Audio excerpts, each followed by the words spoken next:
How we doing today on the live stream as I get going here on St. John's Radio? How's everybody doing today? I'm Logan. This is the Log Show. You're listening to WSJU Radio, or you're tuning into me here on YouTube. How's everyone doing today? We are really in a beautiful, beautiful, beautiful time of year here in sports. I cannot explain more how much I love what is going on in sports today. As I actually get ready, I forgot to put my headset on. There we go. But as we know, there is a time of year every year where every sports fan is able to be happy, where every sports fan gets what they want. And what that time of year is the sports. What I like, what people, some people call it just the day where all four sports are on the same day. I call it every time when there's four sports going on at the same time of year. We are in what I like to call the sports equinox time of year. If you're a football fan, you got Sundays, Mondays, and Thursdays to watch football. If you are an NHL fan, you got hockey night after night. If you are a basketball fan, regular season tipped off last night. And if you are a baseball fan, well, we are in the heart of it for baseball. We are in the NLCS Game 7 ended yesterday. We'll talk about that later. I want to talk about all sports just because I love this time of year. Even though I mainly talk about football, I mainly talk about UFC. Obviously, I will talk about last week and the major news that we got this week in the UFC. I definitely will be talking about that and what I think about last week and what I think about what's going to be going on in December. We have a big boxing match this weekend in Tyson Fury and Francis Ngannou. As excited as I sounded for the UFC fight last weekend and that last weekend, this weekend and this week as a sports fan in general, you got everything. You literally have everything, and I can't be more excited and I can't be more happy for this time of year. This little, with the World Series now starting on Friday, we get a nice 2-week stretch of every single sport going on at once in the regular season and games that technically matter for their sports. And I can't be, like I said, more happy and more excited for this time of year. Now, to kick off the sports equinox, I want to talk about football. Obviously, it's my favorite sport. Let's talk about it first. NFL Week 7 was a doozy, where losers became winners and winners became losers, and the unexpected happened in Week 7. The first thing I really want to get into, my first big topic for the day when it comes to the NFL, is shout out to the New York Giants getting that gigantic win against the Commanders at home. They win 14-7 over the Commanders with Tyrod Taylor as the starter. No Daniel Jones still. Saquon back, proving my point that I said last week. I hate to brag like that. I hate to show off upright. But this team is different with Saquon. It doesn't matter who's at quarterback right now. It matters if Saquon is in. This team is different with Saquon because you have to load the box. And don't get me wrong, they played the Commanders. The Commanders are not a great, exceptional football team, but and Tyrod did play well. Don't get me wrong there either. Tyrod Taylor, 120%, in my opinion, played pretty solid and pretty well for the New York Giants on Sunday. He had 2 touchdowns. He had as many touchdowns as Daniel Jones has had all season. But, he didn't play exceptionally. You know what I mean? He played well, but he didn't play exceptionally. It's the danger of Saquon in this offense really just – it adds a whole nother level. Saquon had 77 yards. He had a touchdown receiving. He had 50 yards to the air receiving.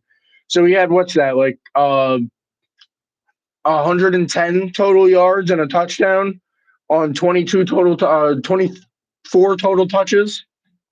That's a pretty solid game for Saquon. That's dangerous. And just adding that type of weapon into the offense and Tyrod Taylor not being scared to throw it deep, which you saw with the 2 big plays by Hyatt. He had 75 yards on only 2 catches. Tyrod Taylor's always been a big fan of his tight ends. He gets Waller involved for the first time in Waller's Giants career. He gets going, got himself a touchdown, had just under 100 yards, was a huge part of this Giants win, honestly, with that one touchdown that he had.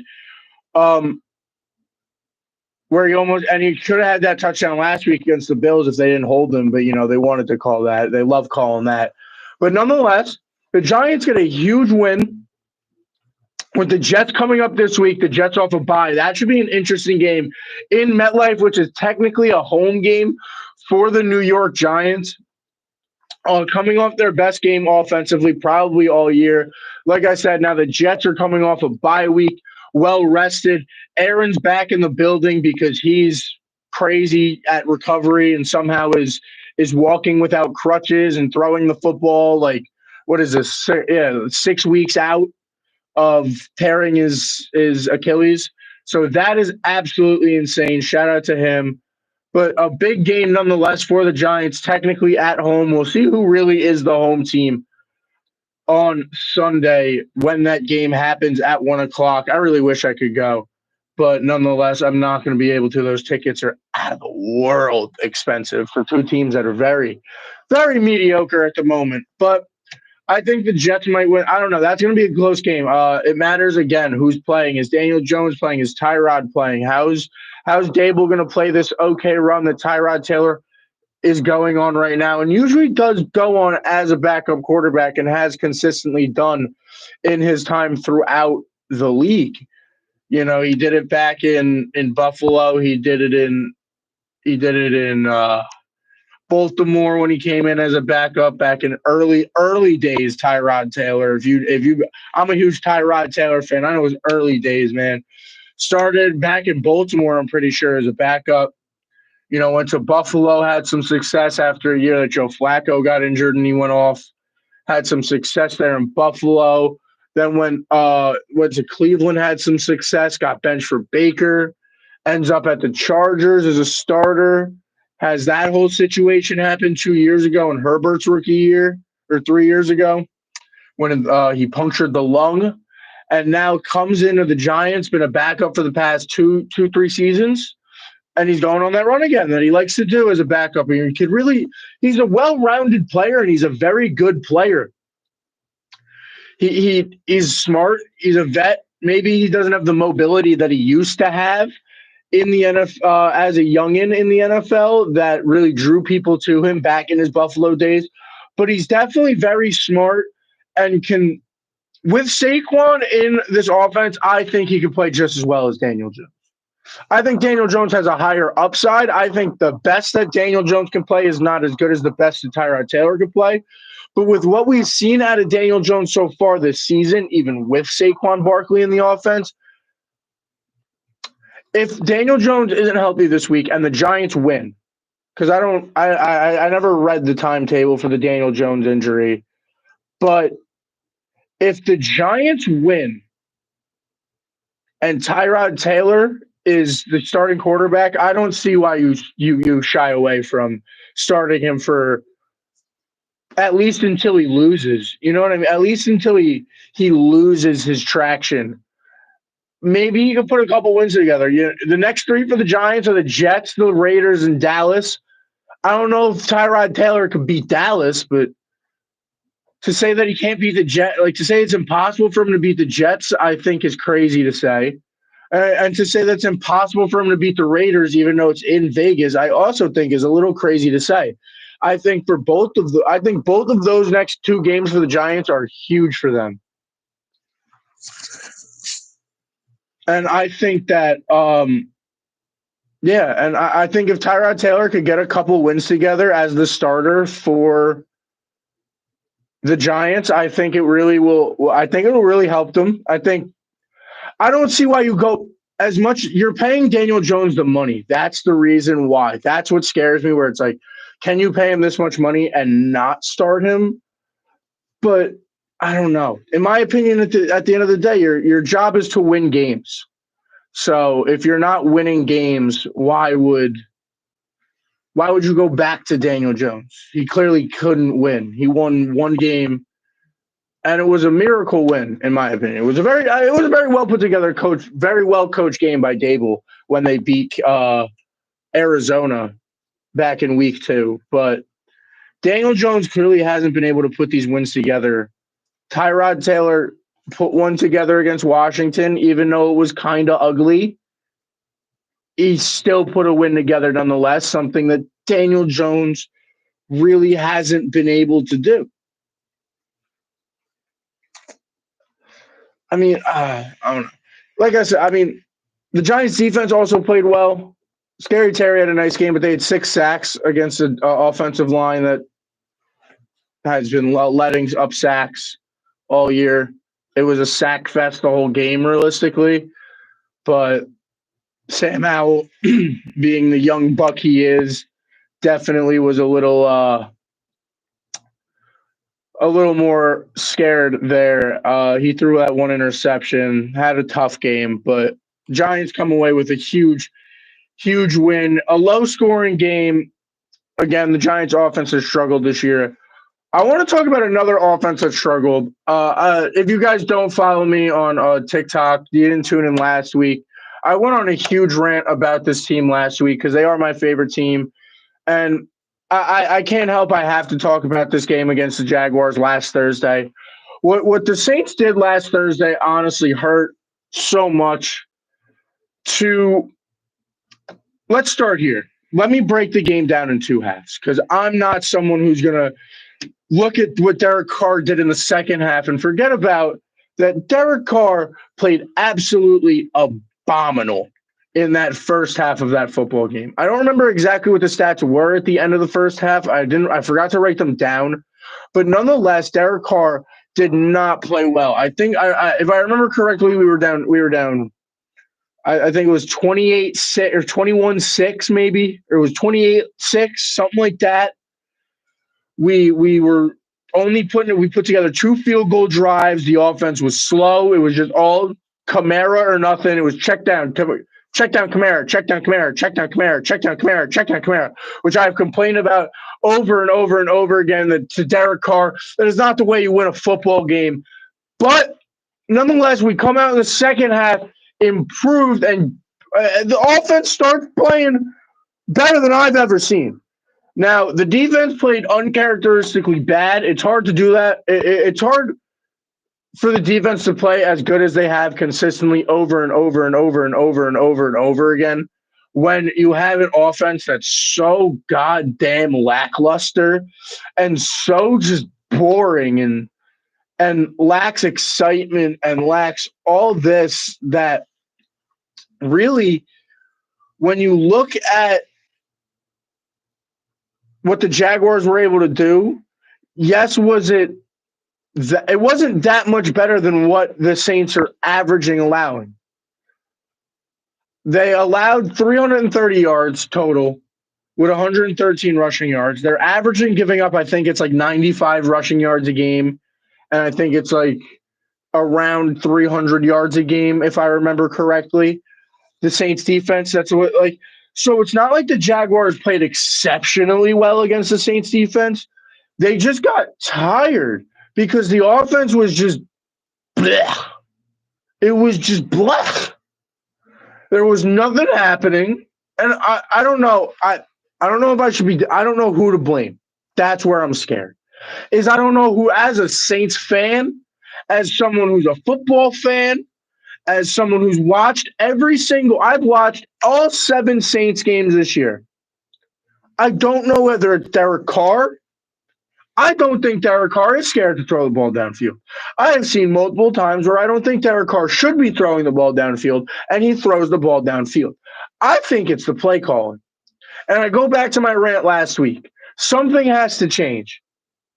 And I know Dennis Allen said in a press conference in the pseudo bye week that we have after Thursday Night Football coming up now to this Sunday where we play Indianapolis.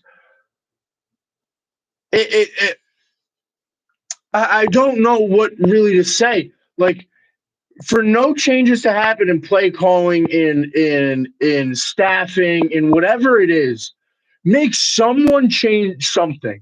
because what is going on with this offense right now, as I went on the rant about, is clearly not working. We have way too many weapons for this offense not to be working, for this offense not to be clicking.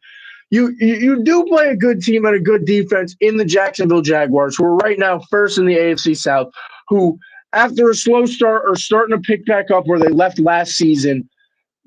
But also, you were playing an injured Trevor Lawrence, who was playing off an injured knee, who people were questioning if he was even going to play.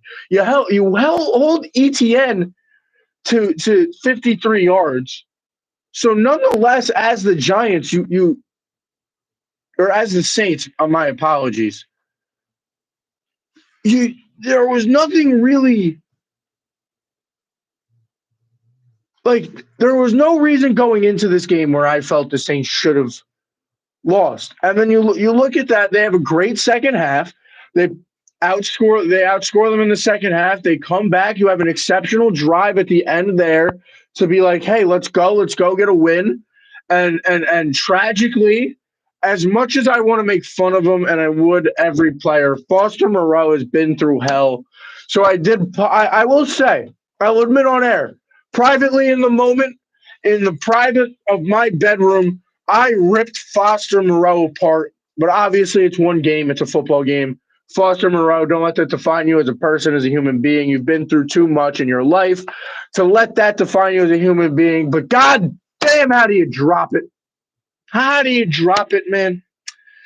It's a really rough break, and then Derek Carr throws the interception on the play after, trying to force one to, I believe it was Michael Thomas, and it just didn't work out. And it was a really, really heartbreaking, tough loss for the Saints after losing that one. Really hard to watch. This week they go into Indianapolis to play the Colts, who are also coming off a really tough loss. I think this one will be close. Obviously, I will say this every week for those of you who do listen to my show on the radio, who do listen to my show on YouTube, who do maybe tune in after it's live as just whenever you tune into my show. You know, I will always tell you that I think the Saints are going to win every week. So if there's one team to not take my bet on, unless they're playing like the Chiefs or like someone ridiculous, I'm usually going to take the Saints. So don't listen to me when I predict those games. But when looking at it and taking a step back at this game against Indianapolis, I think it's a worse version of the Jacksonville team we just played. I think Jacksonville's slightly better than Indianapolis. They clearly manhandled Indy when they went down there to Jacksonville, but obviously every game is different. I think going into Indy's a little tough. I think Indy fans, I don't know. I don't know how Indy fans are this year, because I thought they were fired. I thought they were going hard at the beginning of the year. I saw a couple of their home games. I saw their first two home games. They looked packed out. And this past week, the Browns traveled in Indianapolis, and Cleveland took over. And I know Saints fans travel well, so hopefully we could take over that stadium, take away the home field advantage. And if that happens, I think we can come away with a win into Indianapolis this week. It's a big one. We play Chicago the week after that in week 9. That should be a win. And then at Minnesota, that's probably our toughest game in our next 3. Minnesota's been kind of putting together with kind of getting back to what they were last year. I don't want to say getting back to what they were last year, but they've definitely in the past 2 to 3 games really cut down on those turnovers, which is huge for them. So we'll see where they are in the next 2 weeks. Obviously, everyone overreacts week to week. So in 2 weeks, if Minnesota loses back-to-back games, for all we know, we're back to saying Minnesota is terrible again. What happened? Yada, yada, yada, this and that, blah, blah, blah, blah, blah. So who knows? But, yeah, the Saints have a really, really, really tough stretch coming up for them. It'll be real interesting to see where they go, what happens. This defense has been playing way too well. If they lose to Indy and don't put up a lot of points, again, I'll come on this radio every week. Every time the Saints lose, every time the Saints put up under 21, if either of those two happens or both happen, I will be coming on this radio and I will be ripping apart the Saints offense. It'll happen. If we win 9-6, I'm ripping apart our offense. We won, and I'll be happy. I'll be happy that as a Saints fan, I watched my favorite team win. I know I keep saying we like I'm part of the team. I do feel like I'm part of the team is how much I love them, but I'm not. As much as I love to watch them win, as much as I want to see them win, if they win 9-6, I'm not happy as a fan. Because I've been calling for changes to the offense to happen, and they're not. So they better happen soon. They better happen soon. The Saints, man. They put me through the ringer. They really do. They put me through the gosh darn ringer. It's real frustrating, man. It is real frustrating. It's real frustrating this year as a Saints fan. They sit at right now 3-4, but a lot of tough losses. That Packers loss was tough. This loss is tough. As a Saints fan, a lot of tough losses this year. I'm gonna be honest. Moving on to my favorite game of the week. It was a double-digit victory at the end, but to me, it was close till the end. The Eagles got a garbage time touchdown that extended it to. I see you in the chat there, Walter. I don't know. I didn't see anything. None of the sources, none of everybody that I follow on Twitter and everything. Nobody said anything about Olave not playing. The Saints didn't comment on it, so I think they're scared too. He posted bail, and the way the Saints are as a Saints fan, would it surprise me if Olave played this week? No, but on the NFL side of it, yes. You know what I mean? Like as a team, I don't see the Saints doing anything, honestly. If they were to do something, they would have commented and would have already come out because the Saints obviously knew about it as soon as it happened. They said that in the tweet when it was reported. The Saints knew about it when it happened, and they refused to comment. So I don't see any punishment coming from the team for Olave for this week or in the future. It's just if the NFL and Roger Goodell decide to do anything. But I don't know. I guess that's what playing with Derek Carr does to you. It makes you go cuckoo crazy. It makes you go crazy. But moving on, I want to move on to what was my favorite game of the week, like I was saying, which is Eagles Dolphins. The Eagles did end up winning 31-17. But like I said, the Eagles get that garbage time touchdown towards the end to make it 2 scores and kind of just push it out. I think there was 2 minutes left when that touchdown. It was a big touchdown nonetheless, obviously, because it pushed it from 1 score to a 2-score game. But it was a the score doesn't say how close the game was in my eyes. Hurts played not exceptionally well, but he did play pretty solid. Had a touchdown on the ground.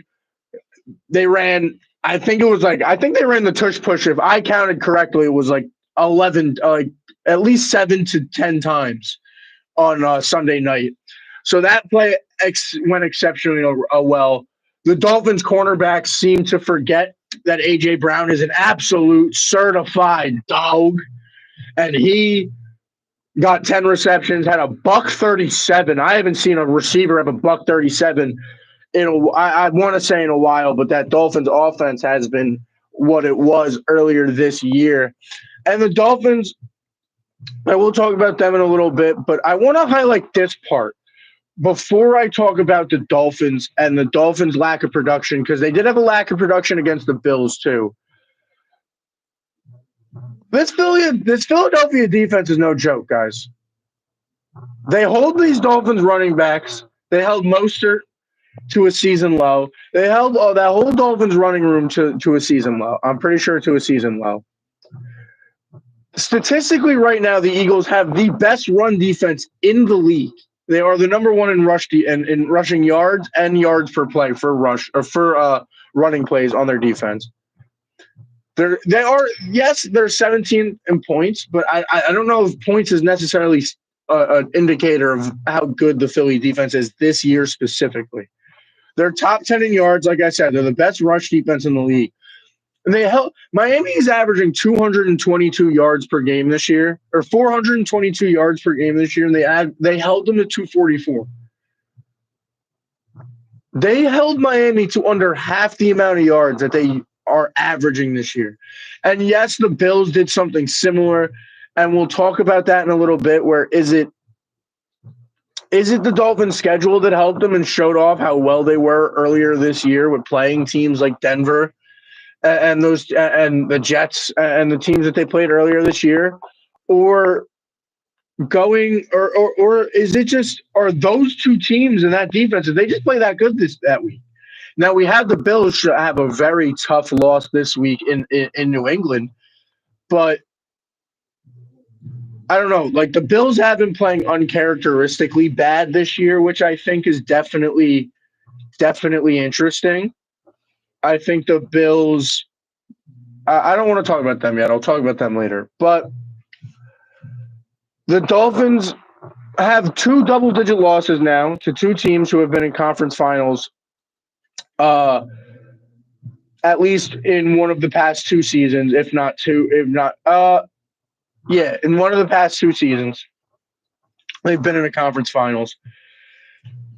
So, is it how good is this Dolphins team really? Is the question. I think they're pretty good. I think I don't think they're better than Buffalo, and I've been saying that to everyone. I think as bad as Buffalo might be, I think when you have a team or like as bad as Buffalo might be, I put that in air quotes, obviously. But I think when you have a team like Buffalo, I've said this since earlier in the year with the Jets hype before Aaron Rodgers got injured, with the Dolphins hype obviously coming into this year with all of that. I think you have a situation that's real interesting with all of that where um, the Bills kind of thrive on that little the toughness, I think, and I think it helps them be better late in the year. They had a tough loss at New England this week, who the Dolphins are going to play, so we'll really see what that whole situation is. But I think the Dolphins in those two games have proven that maybe they're not a Super Bowl contender yet, as good as they are, as explosive as their offense is. When they play these good teams, it seems they get shut down. So we'll see as they go on. Like I said, they play New England this week. That should be a win. I think they're favored by like 8.5 right now. And then they go into KC. So then we see another game where it's a veteran team, a very good team in Kansas City. Can they put together a win against a good team finally? Can they beat Kansas City? Because if they beat Kansas City, that's now a huge win for this Dolphins team. Now we're talking about, all right, yeah, they lost to the Eagles, but the Eagles got the tush push in these secret plays. Yeah, they lost to the Bills, but the Bills had a night. But they were able to put together a night against a team like the Chiefs. They were able to outscore Patrick Mahomes, maybe. Now, if they're able to do something like that, play against the Chiefs defense, who's actually been playing above average this year, now we got a conversation with the Dolphins. So the Dolphins are in an interesting spot. Tua didn't play bad. You hold Tyreek Hill to only 88 yards. Like I said, that's just a shout out to that Eagles defense. But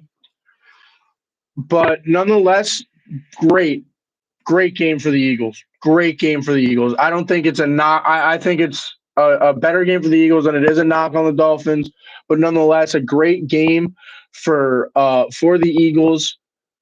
And then on top of that, on Monday night, before the Monday night game, the Eagles do their work. Howie Roseman does his thing, and he makes a trade. He trades Terrell Edmonds, a fifth and a sixth, to the Titans. Clearly, the Titans have not learned to stop trading with the Philadelphia Eagles for veteran safety Kevin Byard, who is an absolute certified dog, who really can solve that. I think he'll solve those safety issues. I want to say issues because Terrell Edmonds did lead the Eagles in tackles on Sunday night, which I thought was absolutely hilarious when I looked at the stats again for Sunday after the trade. I saw that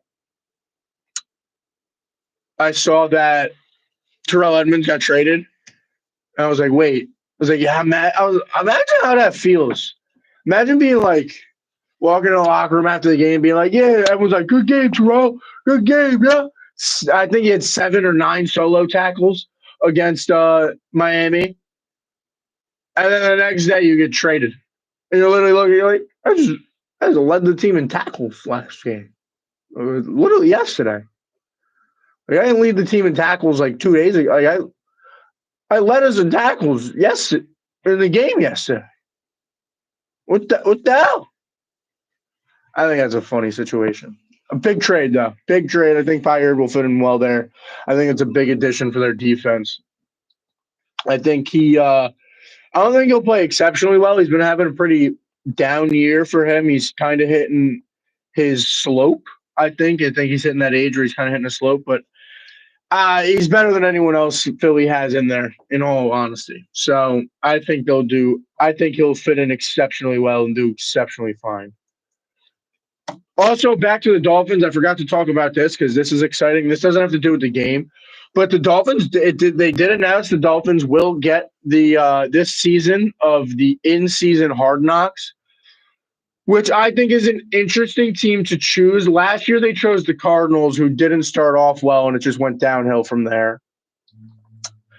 And then Stefanski ends up getting fired, all that. So and then the year before they had the Colts, who are the exact opposite. They pick up the Colts after a bad start, and they get rolling, and they had that 8-win streak and almost sneak into the playoffs, and then lose in Duval County that year. So we don't know how this will affect the team. I think it'll be real interesting. I think they're a great team to have on it, entertainment-wise, from the production standpoint, from the TV standpoint. Tyreek Hill, I think, is extremely great personality. I think Tua is honestly a fun personality. Mike McDaniel's a great personality. He's one of my favorite coaches in the league because of his personality. Waddle's a good personality. You got, hopefully, Ramsey might pop up in the show because he's still on the roster, even though he's injured. So maybe him rehabbing, trying to get back, will be on the show. He's a great personality. You got a lot of fun personalities in that building in Miami meshing together. So I do think that they're a great team to choose from an entertainment standpoint, but hopefully this doesn't hinder them successfully and hinder what's going to happen with them in the future. Some other big notes from this week. Obviously, Vikings get that big win on Monday night, and you have those questions with Purdy. Obviously, you did have CMC play. You did have Debo play, but you have those questions where it's, can Purdy lead this team after 2 tough losses back-to-back?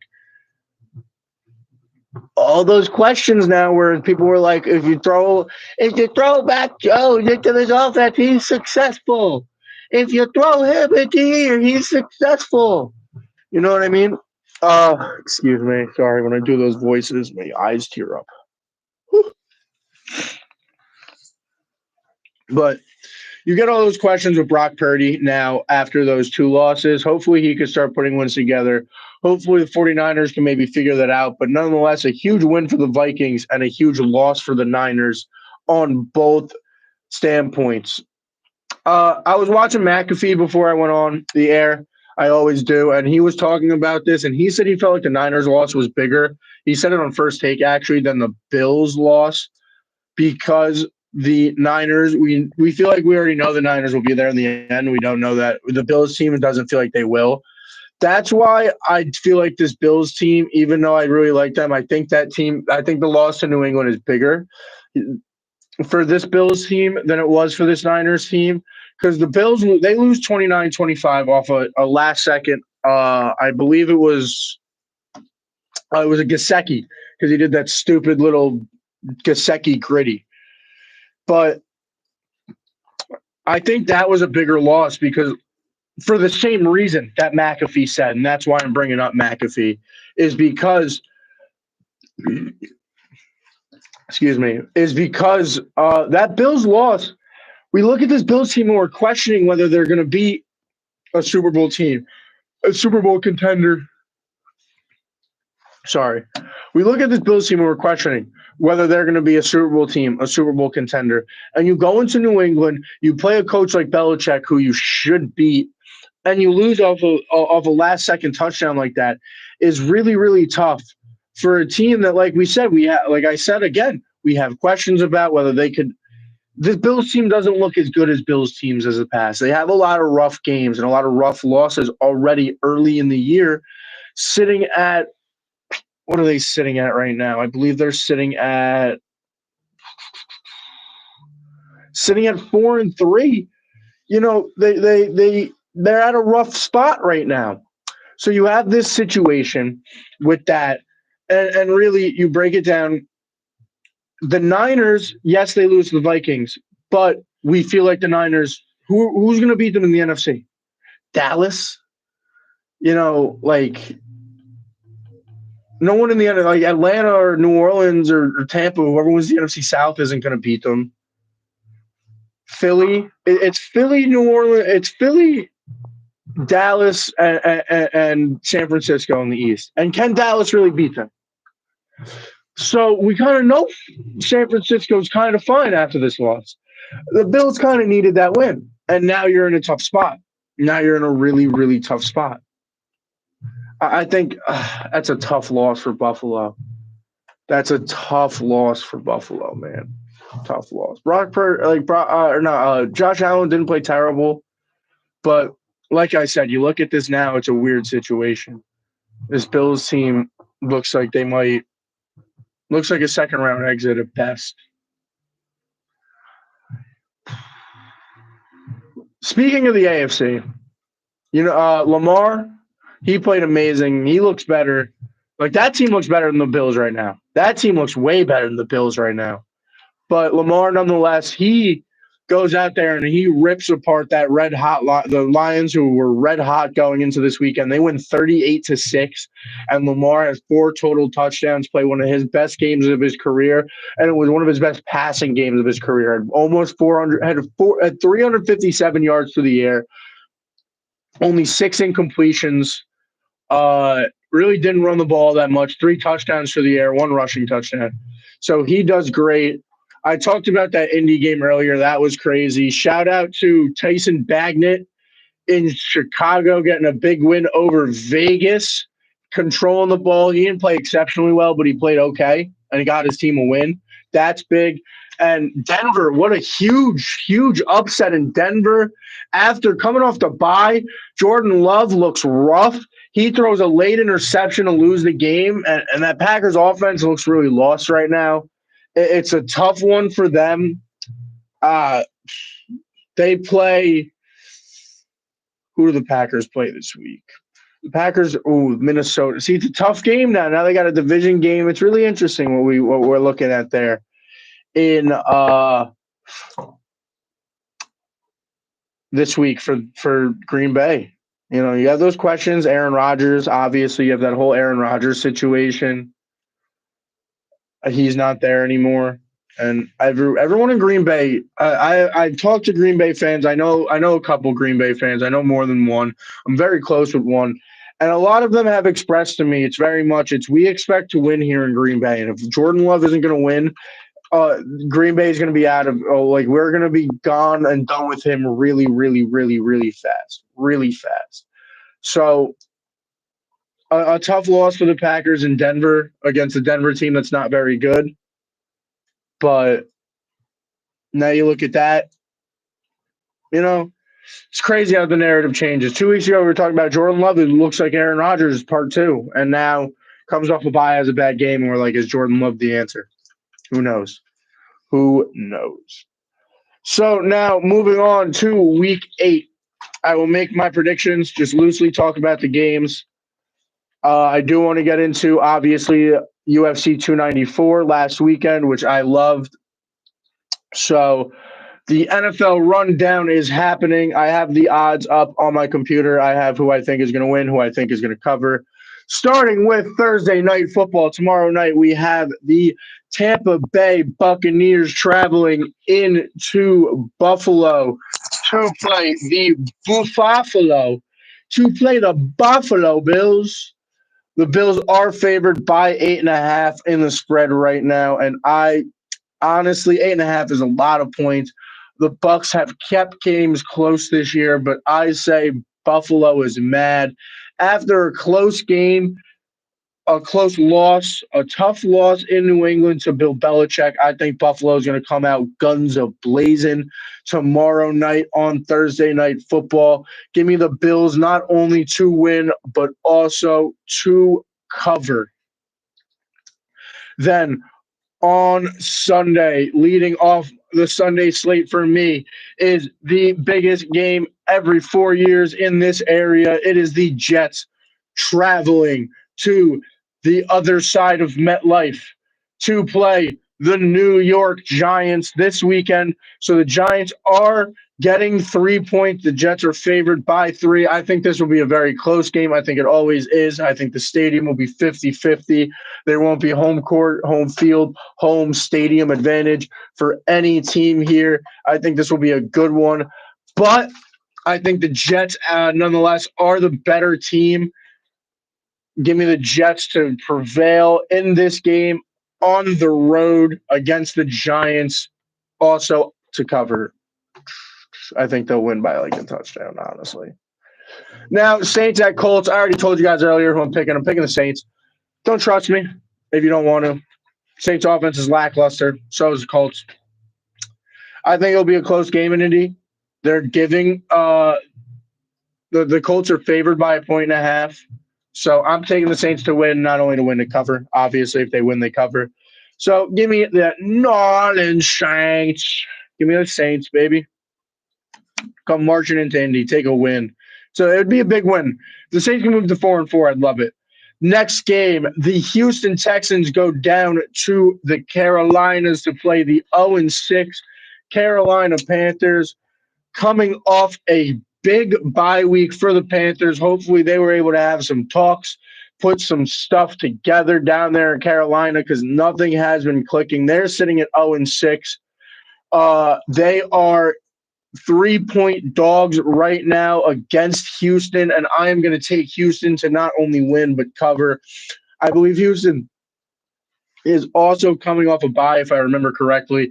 If not, it was a handling win for Houston it was a game I didn't really watch and pay attention to for Houston last week. So I don't want to say anything about it. But I know Panthers are coming off a bye off the top of my head. So hopefully they can put some stuff together. And part of me really does want to pick Carolina and the Panthers to win this game and put stuff together. But I don't know if they will. I don't know if they will be able to. So give me the Texans -3 in this game. Rams travel into Dallas to play the Cowboys. Also coming off a bye week, the Cowboys are -6.5 favorites in this game. I'm taking the Cowboys to win, but the Rams to cover. I just think I don't know. I think the Rams are going to keep this one close. I think the Rams offense has been clicking this year. Sean McVay has got that offense clicking this year. So give me the Rams to cover, but the Cowboys, I think, will win that game. Vikings at Packers. Packers are 1-point dogs to the Vikings in that game. Vikings coming off a huge win against the seemingly unstoppable 49ers, but they are clearly stoppable the past 2 weeks as they lose to the Browns and Vikings back-to-back. And the Packers lose that tough one to the not seemingly unstoppable, the seemingly very bad Denver Broncos. I don't know. I think the Packers bounce back. Give me the Packers +1.5. Patriots at Dolphins. Dolphins are 9.5-point favorites. That is a lot of points. Give me the Patriots to cover, Dolphins to win. I'm not going to talk much about that. Patriots are the Patriots. I think they'll keep it close. They have against every division team they have this year. They are 2-5, and their 2-5 are their 2 division games, the Jets and the Bills. So I think they'll keep this close, but I don't know if they get their 3rd division win. Jaguars at Steelers. Steelers 2.5-point dogs. I think the Jaguars win and cover in this game. I saw a very good Jaguars team. Yeah, honestly, I'll leave it there. I saw a very good Jaguars team on Thursday. Didn't see a very good Steelers team last Sunday. They had that easy call, that big call. And I would talk about the refs. Shout out the refs. for not knowing what the hell they're doing. Stole a win out of Indy's palms on back-to-back terrible calls. I'll talk about UFC refs, UFC doctors were on crack cocaine this weekend. NFL refs didn't know what they were doing. Crazy. Crazy weekend for the refs. Bad weekend for the refs. Back to what I was saying, though. Steelers lose, don't cover. Titans win and cover. Falcons traveling into Tennessee. Falcons are a good team nonetheless, but I think the Titans are it's Derrick Henry's time to put something together there. I think you just traded Kevin Byard. You want to prove that the trade was good. Coaching comes together, plus 2.5. Falcons coming into town off a big win. They're feeling good about themselves. I think the Titans shut it down. I think Derrick Henry has a big game against Atlanta. Give me the Titans to win and cover as 2-point dogs. Last game of the 1 o'clock window. Philadelphia Eagles travel to the Washington Commanders to play minus 6.5 are the Eagles. They're 6.5 point favorites. I'm going to take the Commanders to win and cover after what I saw in that first game. The Eagles are coming off a big win against Miami. Don't get me wrong, man. Huge win. Huge win in Miami. But I think the Eagles travel. I think the Eagles travel into Washington and coming off a tough loss. I think just the coaches down there in Washington have their number. Give me Commanders. Honestly, not just to cover. Give me the Commanders to win. Give me the Commanders to win. 4 o'clock windows. Browns at Seahawks. Seahawks are 3.5 point favorites. I think this Browns defense is unreal. Give me the Browns. Ravens at Cardinals. Cardinals 8.5 point underdogs. After what I saw last week out of the Ravens, give me the Ravens. Chiefs at Broncos 7.5 points. Give me the Chiefs to both win and cover in that one too. I know the Chiefs aren't great against the spread, but it's the Broncos, man. And then last but not least, in the 4 o'clock window, Bengals at 49ers. The Bengals travel to the 49ers, minus 5.5. The 49ers have been on a tough streak. I think they do come away with the win. But I think the Bengals, who have been playing mediocre, coming off a bye this week, they've played great in the past 2 years coming off a bye. I think they, at the minimum, cover if you are betting on this game. If not, I think the Bengals have a chance to win this game. I think this will be a very, very entertaining game. Sunday night football. You got the Chicago Bears traveling to LA. LA minus 8.5 point favorites. That is a lot of points for a Chargers team that has lost a lot of games, but their 2 wins have been blowout wins. The Bears. Is Tyson Bagnet the dog he says he is? I don't know. Give me the Chargers to win and cover. And then last but not least, on Monday Night Football on ESPN, we got the Las Vegas Raiders traveling into Motor City to play Motor City Dan Campbell and this rolling Detroit Lions team, who is sitting at 5-2, is probably one of the best teams in the league right now, even coming off a 38-6 loss. Give me the Lions to win and cover that 8.5 point spread. Let me take a sip of my water here real quick as we move on to as we move on to last weekend, UFC 294. Now, I was caught off guard at UFC 294. I forgot it was in Abu Dhabi. I forgot Abu Dhabi means 2 o'clock. And also,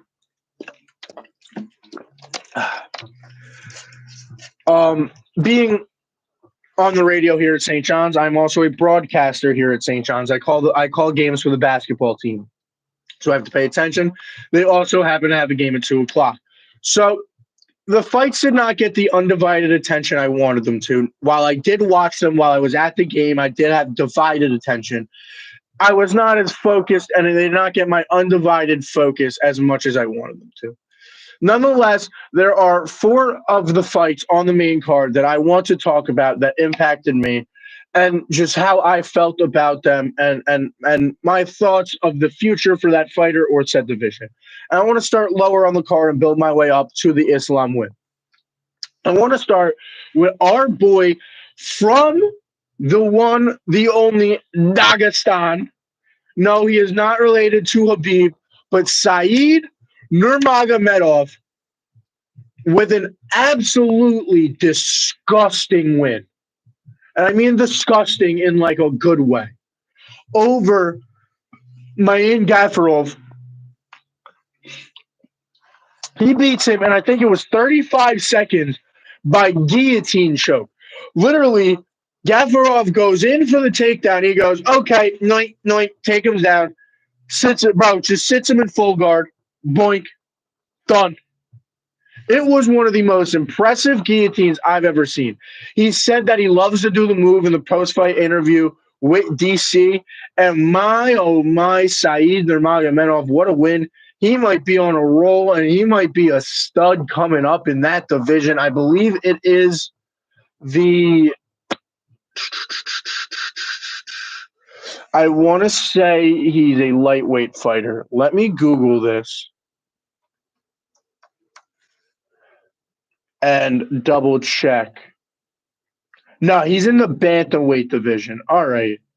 So, yeah, I mean, you look at the bantamweight division, yeah, not really stacked there. You got Cheeto, you got, you know what I mean? It's that division. Cheeto, you got O'Malley as the champ right now, who everyone loves. But, and I think it's time before Saeed. I think you got at least another 2-3 years before this dude can even get a title shot, unless he fights like Volk, who we'll talk about later, who fights every other month apparently for some fucking reason. My apologies, for some goddamn reason. But yeah, it really it was an impressive win by Saeed Nurmagomedov in that fight against Mayin Gafarov. And he really impressed me. He really did. He really impressed me. Moving on, closer now to the main event. The Magomedov-Ankalaev fight versus Johnny Walker. Now, this one was definitely very, very interesting, as this one ends in a no contest via headbutt. If I remember correctly, it was a headbutt. And now, I don't necessarily agree hearing what Dana White said in the interview, which was Johnny Walker's response to "Where were you?" was in the desert. See, I didn't say it that time, but I was going to say it. But it was in the desert. So, was he wrong? No. But so for the ref to say that he didn't know where he was, I think it was a stretch. Or for the doctor. How did I blank on the word doctor? Man, I'm stupid. But yeah, for the doctor to call that on that, I don't know. You also had earlier. You had the no. You had the no contest due to the groin strike. But if you heard the mic'd up, the dude was complaining that he got hit in the balls. And on the replay, it looks like he gets hit in the thigh because you see the impact start on the family jewels and then slides to his inner thigh. Is where the impact, it hit up here, it hit here, and then slid like that. Like you hit him wink, right? You know what I mean? Wink. It happens. That's the human anatomy. It's not just going to go wink and go through him. But it almost did. It literally lifted him in the air, the strike.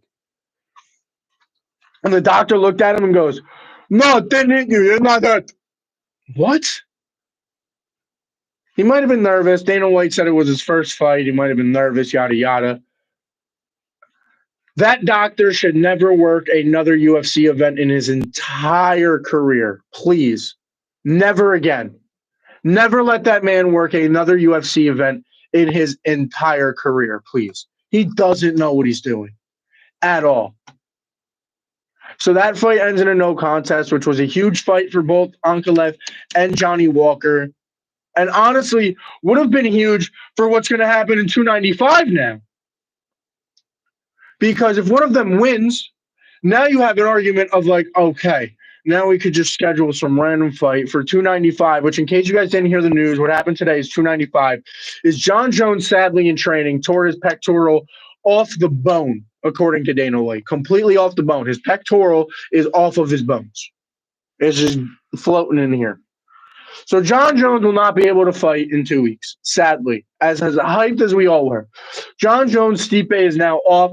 Pereira Yuri is moved up to the main event. The co-main will now be Tom Aspinall versus Sergey Pavlovich for the interim fight, for the interim belt, which I, in all honesty, am not a huge fan of. I am not a huge fan of doing an interim fight in the heavyweight division right after all this happened. You know what I mean? That's what I'm saying. Maybe you have a fight where it's like, ooh, you know what I mean? Like maybe you have like, I don't know. I don't like interim belts personally. And especially I don't like fighting for interim belts when it's like, yes, John Jones just tore his pectoral. Yes, John Jones was going to be out for 8 months, but John Jones wasn't going to fight for another 8 months after this anyway. Let's be honest, it's John Jones. Like he wasn't going to fight for another year at minimum anyway. So I don't like putting in an interim belt because, yeah, I know you're trying to get more heavyweight fights in there, but you could just have it be for the number one, like just have it be co-mains. Don't have like, I don't know. I don't run the UFC, so I don't know. But 2FC 295 gets immediately weaker. Now it's all I'm really looking for is that main event. That Andrade versus Mackenzie Dern fight will be entertaining. But nonetheless, the rest of that card's pretty boring. 296 in December is where it's really coming with Leon and Kobe and all that. That will be extremely, extremely, extremely fun. But nonetheless, going back, I didn't talk about the two main fights about 294. I'm done. I'm not done with UFC next. A co-main for 294. Now that was entertaining. As much as I don't know if Tom Aspinall, Sergey Pavlovich will be entertaining, Kazmat Kamaru was a very good fight. Kazmat absolutely dominates the first round if you didn't see it. I could argue that first round was a 10-8. One of the refs did score this in a draw, so I don't know. But definitely a very, very exceptional first round for Kazmat Chimaev. Now you get to that second round, and it's very close. Honestly, that second round is very close. It's Kamaru won the stand-up game. It was just Kazmat was just able to. It's just absolutely crazy what him and Islam are able to do. Now, Islam didn't show this skill off. Chimaev did. The way that you're he's just able to take you down and how strong he is. It's so similar to Habib. It really is. It's really so similar to how Habib would just. And I realized I never said this about Kazmat until this fight against Kamaru, because there was one point where they're against the cage, and they're against the cage, right? And Kazmat just takes him around the waist like this, and just rotates his hips once, so his back, so no, he's no longer touching the cage at all, and just dragged Kamaru Usman off the cage, just back. And that's where it really hit, where I was like, this man is really just like, oh my God, type of strong. Like he's just going to dominate you. And he's just going to be stronger than you. He's going to take you to the ground. He's going to climb up your body, pause, and he's just going to wear you down until you're too tired and you tap. Or not tap, or it's not even tap. He doesn't even submit you, to be completely honest. He wears you down until you're knocked out, because he climbs up your body, he gets his underhooks, he sits on your hips, and he just pounds on your face until you're tired and there's nothing left to do, and he either slips in that submission or the ref calls it. And he was able to do that the whole first round against Kamaru. He almost knocked out Kamaru. And then in the second round, like I said, it gets closer. Kamaru definitely won the stand-up game. In the third round, I give to Kamaru. It was a close fight, but I do think Hazmat won. Now for the main event, my jaw was on the floor because for the first time ever since I believe 2012 was the statistic, Alexander Volkanovski got finished. Not only did Alexander Volkanovski get finished, he just lost his first fight by KO in the UFC. My God. Whew.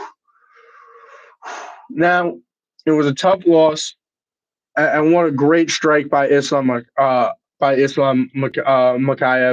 or Makachev, however you pronounce it. Islam had a very beautiful fight. He set the kick up perfectly. He didn't go one high kick that whole fight. That whole first round, he was kicking with that leg. Is my point? Is he was going leg kick with that leg kick, body kick. You know what I mean? And then later leg kick, body kick with that leg, and he was. And then the one time he goes high with it, he puts his guard up, but he puts it a little low, expecting it not to be that high. It slips the guard a little bit, clips Volkanovski, and you saw Volkanovski clearly upset after the fight. It's tough to lose. It's not only tough to lose, it's tough to lose like that. You put your heart and soul into this, and to get knocked out, and not only that, in the first round, and to be someone like Alexander Volkanovski getting knocked out in the first round is rough. It really is. It's a tough mental thing, and it scares me for when Volk goes back to featherweight about what's going to happen. Is his mental still going to be there? Is his chin still going to be as strong as it is? Who knows? Who knows? All right. As I get to this extra long show today, because we're able to run it extra long today, I want to talk about hockey for a little bit, and then I'm going to talk about basketball. Actually, the one sport I want to talk about, because it's the least I know about, this will be a quick shout out to Diamondbacks winning Game 7. They beat the Phillies last night in Game 7 in a game that I couldn't help but tune into the last 6 innings of that game. When I saw it was 4-2, bottom 6, I couldn't help but tune in. Game 7. But nonetheless, the Diamondbacks got a big win. They were in a few squeezes. They could have easily lost that game. They come out with a big win. The Rangers won the AL pennant on the other side. Game 1 of their World Series is Friday night. For you baseball fans that are excited for that, so we can't wait to see how that tunes out. Now, on other sports, to the NHL. And the reason why I seem so excited to talk about the NHL is I've been trying to get into hockey, at least become a casual hockey fan, not just a basic hockey fan, a casual hockey fan for some time now. And I'm very, very happy to say that ESPN has made that easy for me. They debuted last night their version of NFL Red Zone called NHL Frozen or ESPN Frozen Frenzy, which on a night where one of the first times ever, I think it was like one of the first 10 times ever, I don't remember what the number was, all 32 NHL teams played on the same day. ESPN had this thing called Frozen Frenzy where they were showing you highlights. Like they were just showing you the plays, the big plays from every game, just like Red Zone does.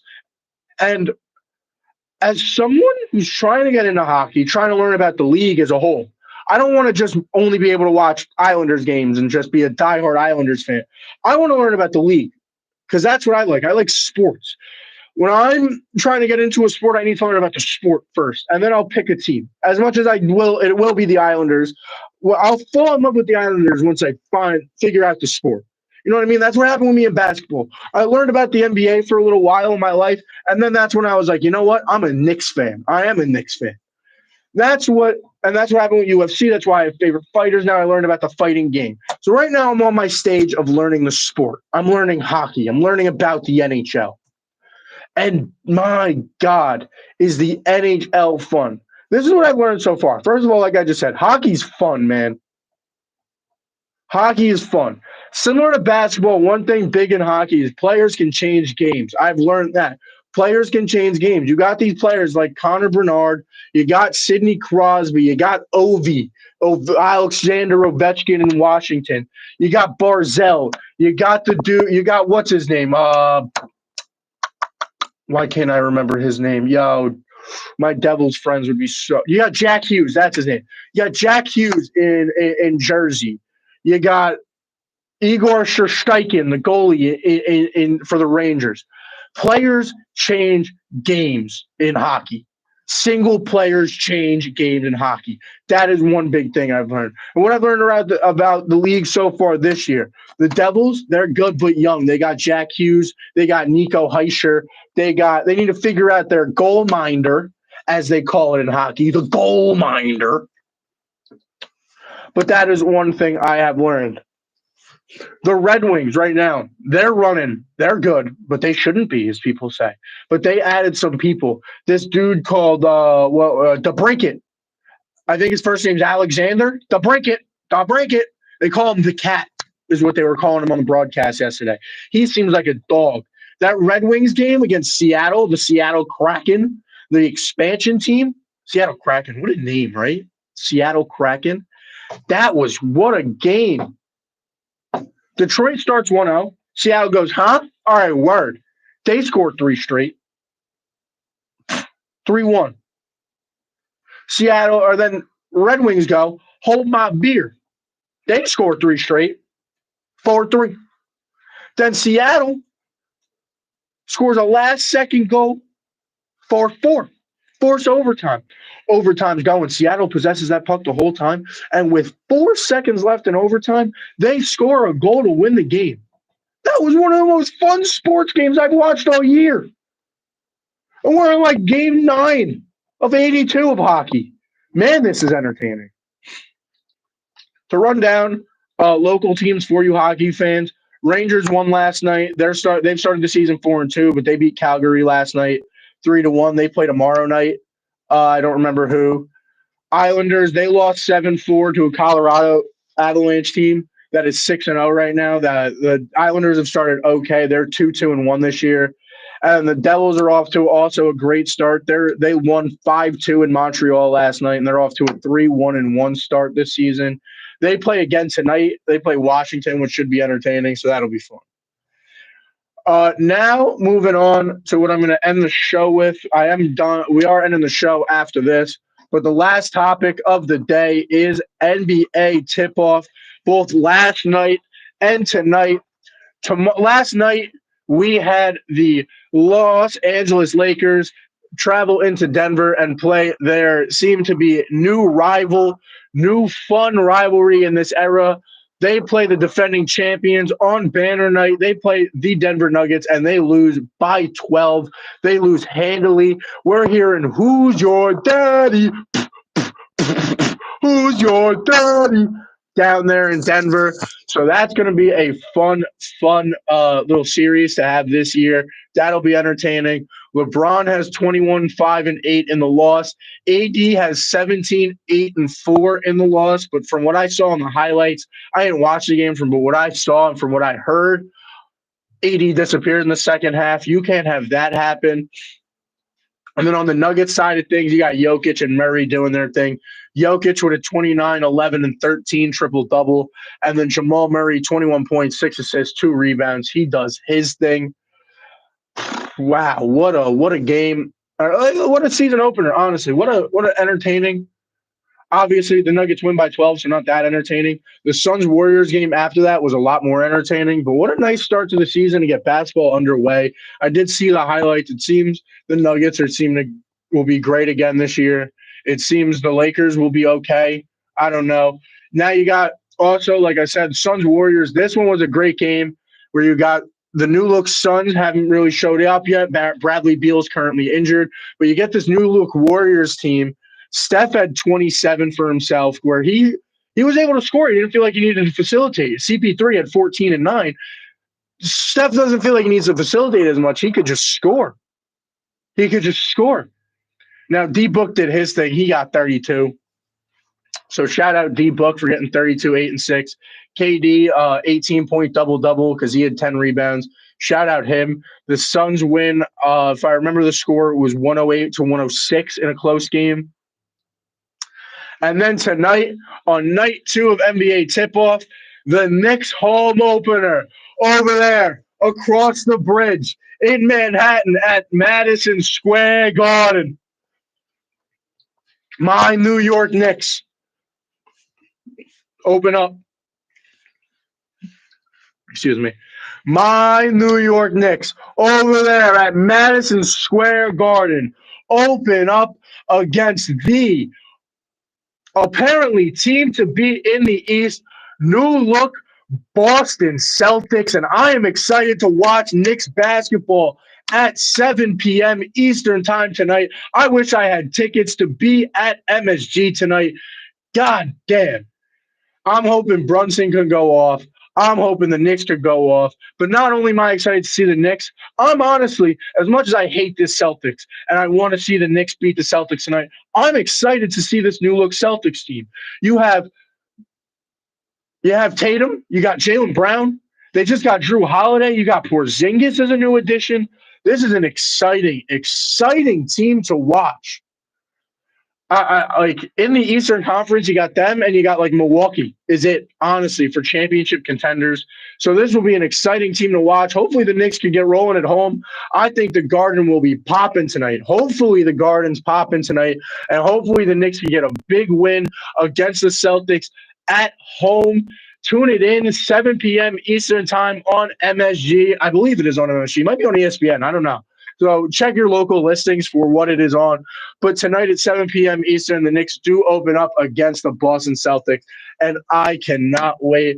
Basketball season is here. Hockey season has been here for a little bit, but now I'm more excited than ever. It's been here for a couple weeks, but now Sports Equinox, this whole Frozen Frenzy, I love it. It's getting me into hockey. They're here. UFC's here. Like I said, this weekend, be excited. We have one of the most anticipated boxing matches of the year. Tyson Fury versus Francis Ngannou on Saturday. Tune in there. This is honestly one of the best sports weekends of the year. Everyone, please tune into your favorite sports. Tune into sports you want to learn about. Just tune in. Tune into the Log Show when you can. I'm here every Wednesday, 1 to 2, maybe 2:30, maybe 2:15. I'm here. I start at 1. I'm here to at the latest 3 o'clock. Thank you, everybody, for tuning in today. My name is Logan. Thank you, everybody on WSJU Radio. Thank you, everybody on YouTube for tuning in today. My name is Logan. This is The Log Show. I will see everybody next week. Peace out.